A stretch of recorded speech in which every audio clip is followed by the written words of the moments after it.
ईश्वर की न्याय की चक्की थोड़ी धीमी जरूर चलती है, पर पीछती बहुत ही बारीक है। नमस्कार दोस्तों, आज की कहानी है ईश्वर का न्याय। एक बार दो व्यक्ति एक मंदिर के पास बैठे गपशप कर रहे थे। वहाँ अंधेरा छा रहा था और बादल मंडरा रहे थे। थोड़ी देर में वहाँ एक व्यक्ति आया और वो भी उन दोनों के साथ बैठकर गपशप करने लगा। कुछ देर बाद वो व्यक्ति बोला कि उसे बहुत भूख लग रही है। उन दोनों को भी बहुत भूख लगने लगी थी। पहला व्यक्ति बोला कि मेरे पास 3 रोटी हैं। दूसरा बोला मेरे पास 5 रोटी हैं, हम तीनों मिल बांट कर खा लेते हैं। उसके बाद सवाल आया कि 8 रोटी तीनों 5 रोटी 3 व्यक्तियों में कैसे बट जाएंगी। पहले व्यक्ति ने राय दी कि ऐसा करते हैं कि हर रोटी के 3-3 टुकड़े करते हैं, अर्थात 8 रोटी के 24 टुकड़े हो जाएंगे और हम तीनों 8-8 टुकड़े बराबर बराबर बांट लेंगे।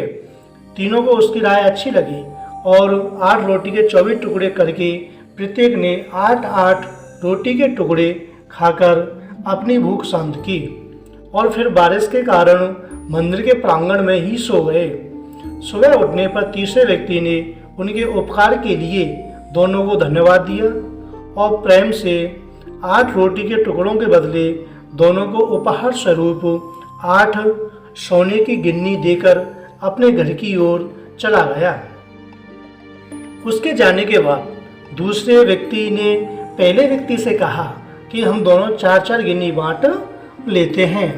पहला व्यक्ति बोला, नहीं, मेरी 3 रोटी थी और तुम्हारी 5 रोटी थी, अतः मैं 3 गिन्नी लूँगा, तुम्हें 5 गिन्नी रखनी होंगी। इस पर दोनों में बहस होने लगी। इसके बाद वे दोनों समाधान के लिए मंदिर के पुजारी के पास गए और उन्हें समस्या बताई तथा समाधान के लिए प्रार्थना की। पुजारी भी असमंजस में पड़ गया। दोनों दूसरे को ज़्यादा देने के लिए लड़ रहे थे।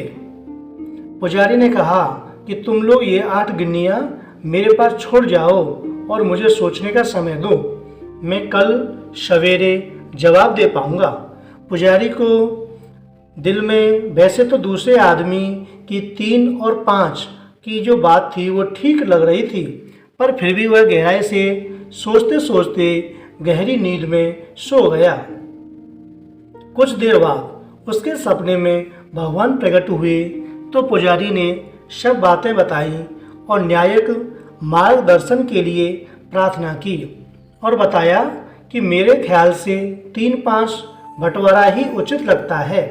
भगवान मुस्कुराकर बोले, नहीं, पहले व्यक्ति को 1 गिन्नी मिलनी चाहिए और दूसरे व्यक्ति को 7 गिन्नी मिलनी चाहिए।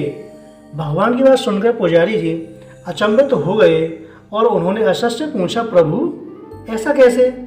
भगवान फिर एक बार मुस्कुराए और बोले कि इसमें कोई शंका नहीं कि पहले व्यक्ति ने अपनी 3 रोटी के 9 टुकड़े किए, परंतु उन 9 में से उसने सिर्फ 1 टुकड़ा ही बांटा और 8 टुकड़े स्वयं ने खाए, अर्थात उसका त्याग सिर्फ 1 रोटी के टुकड़े का था।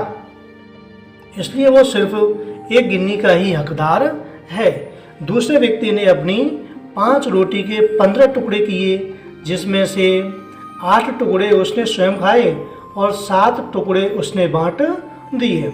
इसलिए वो न्याय के अनुसार 7 गिन्नी का हकदार है।